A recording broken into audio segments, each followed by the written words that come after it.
Ciao a tutti, faccio nuovamente una denuncia pubblica.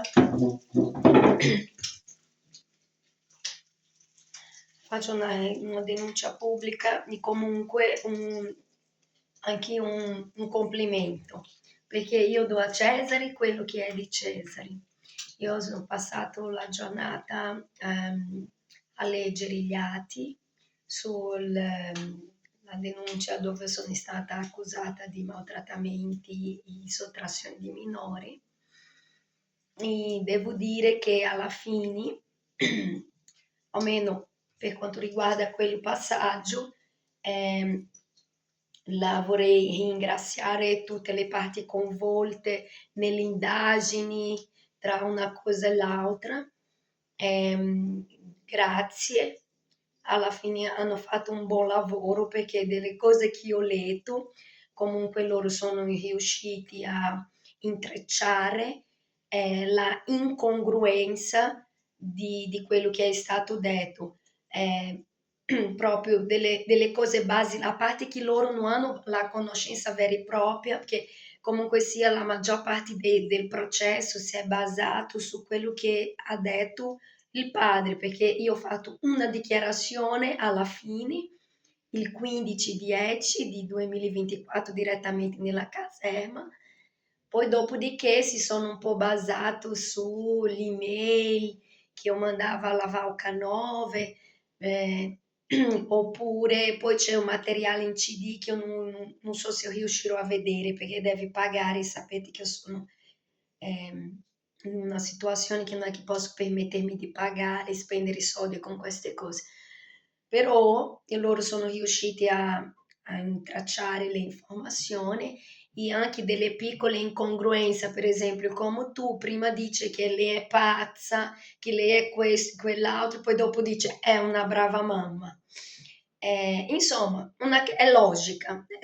Tutto questo processo dall'inizio alla fine è una questione di logica. Prima dichiara che io non ho mai lavorato, quando dopo dice no, perché io fino a 2 mesi fa avevo il stipendio pignorato, appunto mio figlio. Quindi chi ha mantenuto il bambino negli ultimi tempi che tu avevi il stipendio pignorato, il Spirito Santo? Io credo molto nello Spirito Santo, ma il regno di Dio non è di questo mondo, quindi il denaro così, lui ti dà i modi di raggiungere, ma materialmente non ti fa cadere dal niente, no. Quindi delle piccole incongruenze che per un motivo, anche se fra le righe sembra che le forze dell'ordine si sono lasciate coinvolgere di quanto detto dal suddetto padre del mio figlio, padre biologico, perché delle cose che ho letto, quelli è un padre biologico, del padre biologico del mio figlio. È perché assim, a questo punto non colpevolizzo neanche le forze dell'ordine, perché appunto loro sanno quello che loro hanno sentito, quelle carte così sparse, non possono. mm, io infatti non ce l'ho con loro, io secondo sì, qualunque cosa succederà, c'è uno unico colpevole. Il colpevole è quello che si dice padre del mio figlio, ma alla fine, a questo punto, dopo tutto che ho letto, di come è stata ricostruito tutti gli ultimi 10 anni della mia vita e della vita del mio figlio, è un padre biologico, è un padre biologico, punti basta. Comunque sia, vorrei ringraziare, tutto sommato avete fatto un eccellente lavoro, sono contenta che siete riusciti ad arrivare al dunque che io non sono la criminale che mi stavano addossando. Me lo auguro adesso che riusciate anche, col mio aiuto ovviamente, perché ho capito che se non agisco in prima persona sarà un po' difficile, perché non potendo incastrarmi con il discorso del maltrattamento e sottrazione di minore, adesso loro sono partiti per incastrare con il discorso della passia, né? Della, della passia. Quindi adesso, assim, me lo auguro che il giudice Pietrapiana non sia coinvolto nei meccanismi che oramai è palese che c'è all'interno del Tribunale Minorili, è a conoscenza di tutta Italia le manipolazioni, e poi la prova è questo parere della CTU emesso da Pesavento, dove intanto nella prima riga lui dice: il Signore Pergolisi come la madre cerca soluzione. Di quella prima frase io già avevo capito la malizia. Oggi, leggendo il quanto dichiarato della madre di Simoni, eh, io ho capito che, come ho sempre detto, loro hanno proprio articolato, è stato un piano fatto a tavolino. Me lo auguro che il giudice Pietrapiana sia al di fuori di questo gioco, di questa messa in scena, perché io non ho ancora finito di leggere, però per quanto dichiarato della madre di Simoni, si evince che lei soffre dello stesso problema del figlio. Si crea un po' la cosa, oppure prendi un fatto, lo aggira, e la cosa grave non è questa. La cosa grave è che tutto questo succedeva, ok? Queste dichiarazioni loro hanno fornito formalmente nel corso delle indagini, loro hanno fatto proprio in quel periodo in che io ingenuamente, non sapendo che io ero indagata, non sapendo che pesava una querela su di me, ero lì che chiedevo a loro: senta, guarda, io non ho i soldi per comprare il pane, ho chiesto a Simone, lui dice che non ha, e loro mi mandavano 50 euro, 100 euro per comprare da mangiare a Ottavio, e anche nel periodo che io espressamente avevo trovato il lavoro a tempo indeterminato da dipendente, 1500 euro, tredicesima, quattordicesima, firmato il contratto ma era vacanza, e quindi mi serviva che, non avendo più i soldi per pagare la colonia, che avevo sempre pagato io la colonia di Ottavio negli anni precedenti, io avevo chiesto gentilmente sia a lei sia ai suoi zii in Puglia di tenere Ottavio. E principalmente la risposta della madre di Simone è sempre stata: Dio, sei una brava madre, Dio ti aiuterà, e alla fine si sono rifiutati di tenere Ottavio.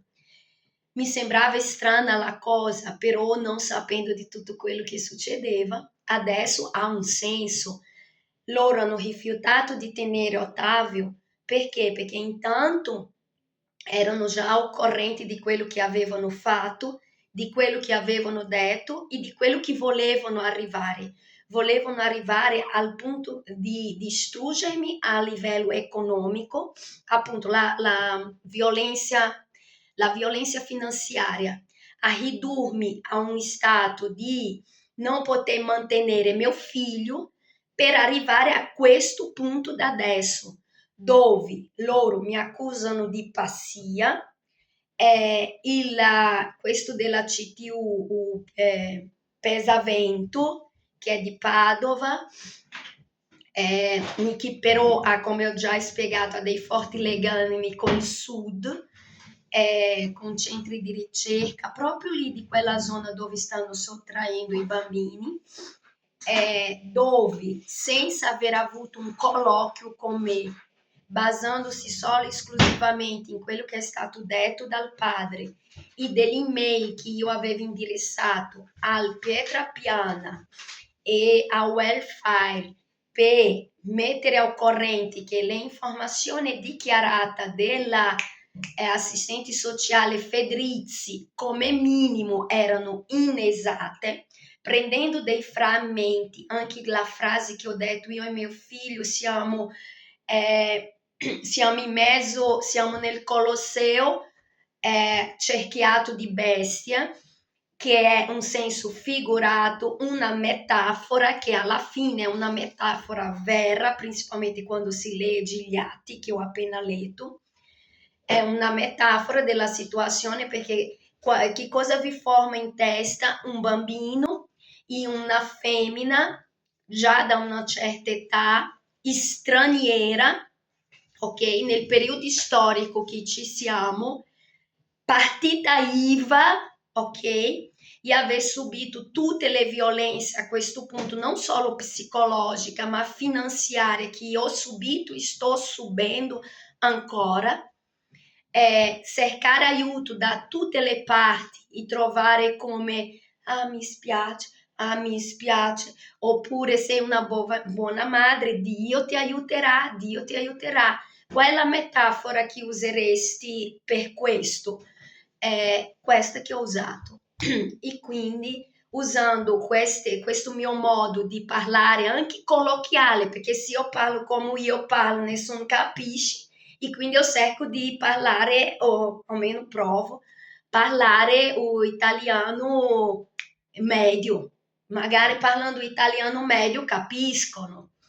Il punto è questo. Adesso stanno giocando la carta della pazzia. Fatto sta che la mia denuncia pubblica è questa: indagati preso i tribunali minorili perché stanno sì. Allora, ho sempre detto, la idea è buona, è la perversione della idea che distrugge tutto. Il problema non sono le istituzioni, io ho sempre difeso le istituzioni, anzi io mi fido delle istituzioni. Il problema, anche perché sono secolare, io mi fido delle cose che durano secoli, secoli, secoli. Il mio figlio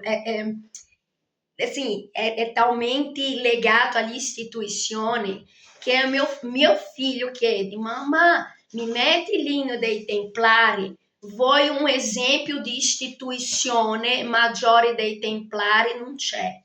Quello che è cambiato è chi c'è dentro queste istituzioni. Il mio problema non è con la istituzione, sono con le persone che sono dentro, che purtroppo ultimamente sembra che e quindi io mi rivolgo veramente al giudice Pietra Piana. Io farò la mia parte, che il pediatra attuale di Ottavio, perché addirittura ho trovato negli atti la pediatra di Ottavio quando aveva 2 anni, e guarda caso questa pediatra, la badante della sua mamma, frequenta il supermercato che lavora il padre di Ottavio, e loro erano molto così. Quindi una pediatra non si può permettere di dare, una pediatra di quando mio figlio aveva 2 anni, non si può permettere di dare parere a un bambino che adesso ne ha quasi 10, che lei non vede da anni. Ancora peggio di parlare di me, perché come ho detto, anzi, poi è anche assim, guardi, anche perché sono stata io, è perché adesso non ho più accesso alle email che io avevo all'epoca, ma se io avessi accesso a quelle email che io avevo all'epoca, eu potevo provare con 2 più 2 come sono stata io a cercare aiuto per il mio figlio, per le difficoltà che io intravedevo. Però sono, insomma, femmine, guardi, lascia perdere.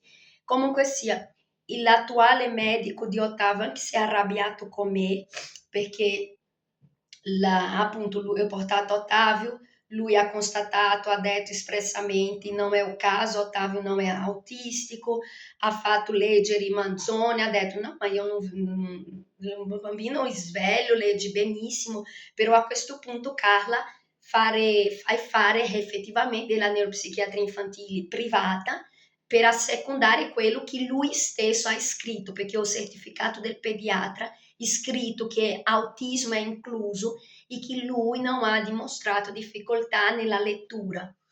solo che per andare dal privato ci vuole minimo 100 euro, io ho detto al medico, non ne ho, devi chiedere al suo padre. Lui ha chiesto al padre, però in quella stessa settimana serviva soldi per la mensa, serviva soldi per mangiare. Il medico si è arrabbiato perché invece di andare dal psichiatra io ho comprato da mangiare per mio figlio.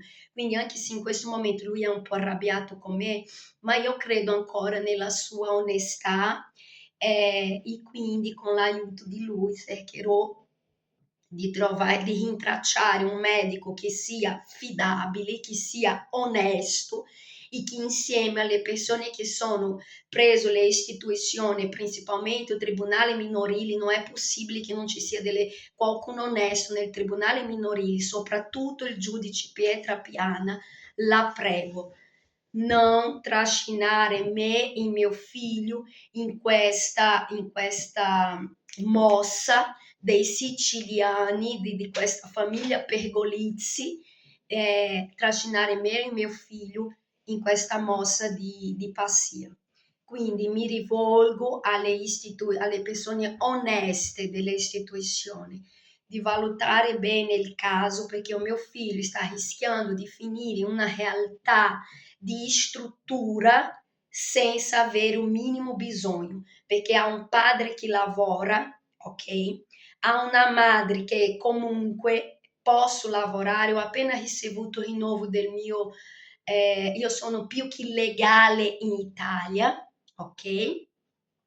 Ho la mia partita IVA, ho pagato la mia annualità, devo fare adesso ancora più piccole, piccole sistemazioni perché questi mesi non ho lavorato, insomma, sono una persona completamente in grado di lavorare, mi serve solo consigliare gli orari. Io e mio figlio abbiamo una residenza, quello che ci serve è una certezza di quanti soldi possiamo contare da parte del padre, di modo che si possa organizzare meglio per fare fronte alle spese ordinarie, che vuol dire affitto e bollette. Sì, sono in ritardo con le bollette perché per mantenermi in piedi, per